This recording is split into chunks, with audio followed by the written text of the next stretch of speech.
En el nombre del Padre, y del Hijo, y del Espíritu Santo. Amén. Ave María, gratia plena, Dominus tecum. Benedicta tu in mulieribus, et benedictus fructus ventris tui, Iesu. Santa María, Mater Dei, ora pro nobis peccatoribus, nunc et in hora mortis nostre. Amén.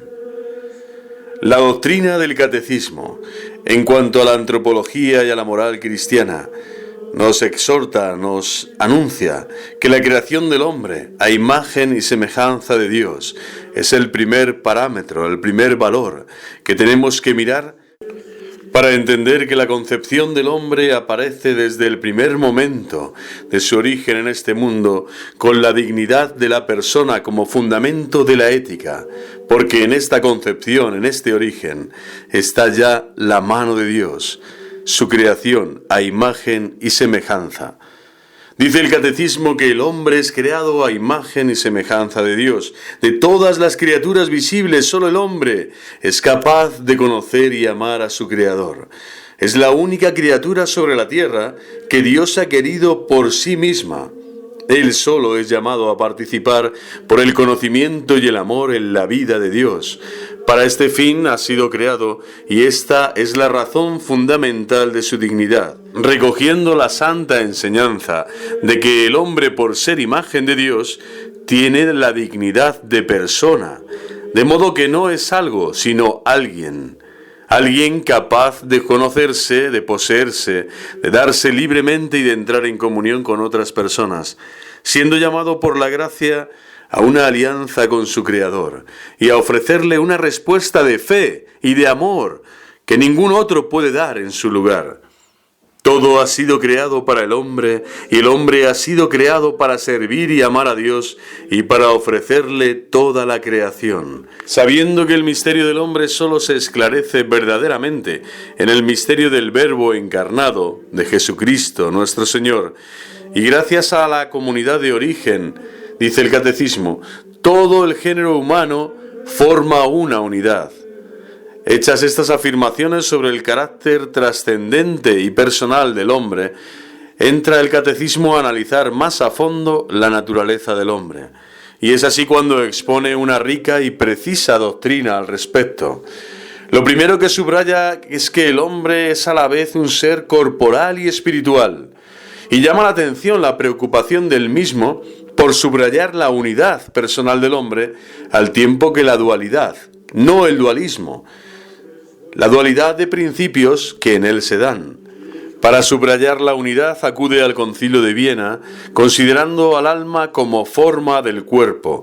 Aquí el término forma va entre comillas, como diciendo con ello que no trata de asumir una filosofía determinada con sus particulares implicaciones de escuela, sino afirmar el pensamiento fundamental y básico, según el cual es gracias al alma, como el cuerpo, constituido de materia, es un cuerpo humano y viviente, es gracias al alma.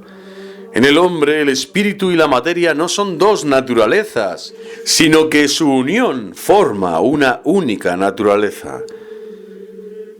El Concilio de Viena pretendía, con su doctrina del alma como forma del cuerpo humano, no canonizar el hilemorfismo, que procede de Aristóteles, sino mantener la unidad sustancial del hombre, que quedaba comprometida si se admite que el hombre tiene varias almas. El cuerpo humano, sigue diciendo el texto, participa de la dignidad de ser imagen de Dios, precisamente porque está animado de un alma espiritual, de modo que es la persona toda entera la que está destinada a llegar a ser, en el cuerpo de Cristo, templo del Espíritu Santo. Hechas estas afirmaciones sobre la unidad personal del hombre, el catecismo subraya asimismo que en el hombre hay una dualidad de principios que tienen origen diferente, consciente de que en la Sagrada Escritura el término alma puede significar la vida humana, toda la persona humana. Sabe el catecismo y recuerda que dicho término designa también en la Biblia lo que hay de más íntimo en el hombre, Mateo 26:38, Juan 12:27, y lo más valioso en él, Mateo 10:28, 2 Macabeos 6:30. aquello por lo que el hombre es más particularmente imagen de Dios, imago Dei, de modo que alma significa el principio espiritual del hombre. Catecismo 363. Y según esto, el cuerpo y el alma tienen un origen diferente. Mientras el cuerpo proviene de los padres, el alma es creada inmediatamente por Dios. La Iglesia enseña que cada alma espiritual es directamente creada por Dios. Así reza en Humani Generis, 1950, Pío XII, en esta encíclica maravillosa. No es producida por los padres y que es inmortal, aludiendo al Concilio de Letrán V, el año 1513. No perece cuando se separa del cuerpo en la muerte y se unirá de nuevo al cuerpo en la resurrección final. Así como la del Lateranense V, y sostiene, de acuerdo con la inmortalidad natural que siempre ha mantenido la Iglesia respecto del alma, que ésta subsiste después de la muerte, separada del cuerpo, hasta que se junte a él en la resurrección final. La fundamentación de la moral tiene en el catecismo, por lo tanto, un doble polo: el polo de la dignidad trascendente de la persona humana creada a imagen de Dios, ética natural, y el polo de la vocación del hombre en Cristo a la visión beatífica como último fin, y que vivimos por la fe, la esperanza y la caridad, según la ley nueva, la gracia del Espíritu Santo y el espíritu de las bienaventuranzas. Nos interesa ahora solamente el primer elemento, el fundamento natural de la ética, y dice así el catecismo: dotada de un alma espiritual e inmortal, la persona humana es la única criatura en la tierra a la que Dios ha amado en sí misma. Desde su concepción está destinada a la bienaventuranza eterna. Por esto el hombre está dotado de razón, voluntad, libertad y conciencia. Hablando el catecismo del carácter inviolable de la vida humana, dirá a propósito del quinto mandamiento lo siguiente: la vida humana es sagrada, porque desde su inicio comporta la acción creadora de Dios y permanece siempre en una especial relación con el Creador, su único fin. Solo Dios es Señor de la vida, desde su comienzo hasta su término. Nadie, en ninguna circunstancia, puede atribuirse el derecho de matar de modo directo a un ser humano inocente. El hombre ha sido creado a imagen de Dios. Génesis 1, 26, 27. Es esta la clave más profunda de la moral cristiana. Todo hombre es querido y afirmado por Dios de una manera única y personal. El hombre es la única criatura terrestre a la que Dios ha amado por sí misma. De su condición de imagen de Dios brota la raíz de su dignidad como hombre y del respeto que se le debe.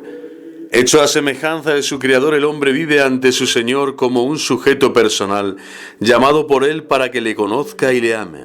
Este es su fin último. El comportamiento moral del hombre ha de orientarse hacia esa meta. Pero además el hombre se asemeja a Dios principalmente, porque el Creador lo hizo según el modelo de su Hijo Jesucristo, que es la verdadera y original imagen de Dios, por quien Dios Padre ha creado todas las cosas.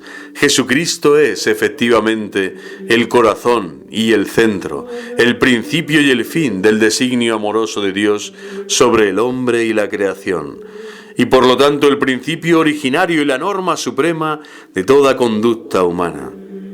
Dios mismo ha dado al hombre la misión de representarle en medio del mundo, haciéndole cooperador suyo en la transmisión y defensa de la vida, y en la protección y progreso de la creación, y constituyéndole intérprete inteligente de su plan creador.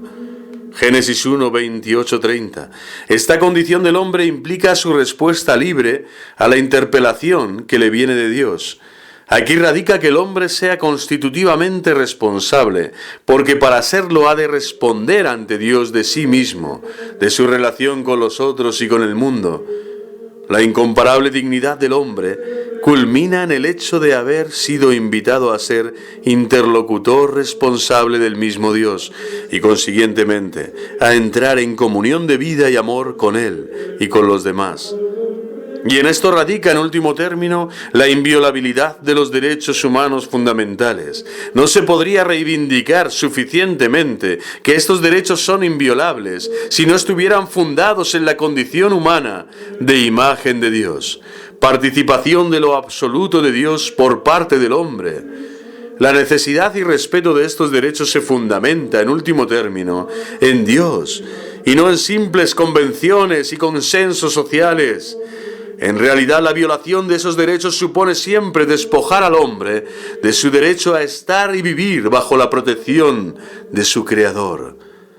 La vocación del hombre, además, es vivir en comunión con Dios y con los hombres, por ser imagen de Dios. El hombre es portador de una dimensión social que le vincula a sus semejantes. No puede vivir ni desarrollar sus facultades sino en el contexto de las relaciones interpersonales y sociales. Kościół od lat niszczony przez modernizm zapomniał, że jest kościołem walczącym, że ma stać na straży prawdy, na straży wartości. Dzisiaj niestety hierarchowie Kościoła katolickiego klękają nie przed swoim Bogiem. Tutaj jest Polska. Tutaj królem jest Jezus Chrystus. My jesteśmy Kościołem walczącym. Będziemy walczyć do końca. I gdy będzie trzeba, staniemy w obronie naszej wiary. Cokolwiek by nas spotkać miało. Wiecie, czego oni się boją? Tego się boją! Tego się boją! Marksiści, lewacy! Tego się boją! Życie żyje jeszcze raz! Amen! Amen! Chrystus Rey! ¡Viva Cristo Rey!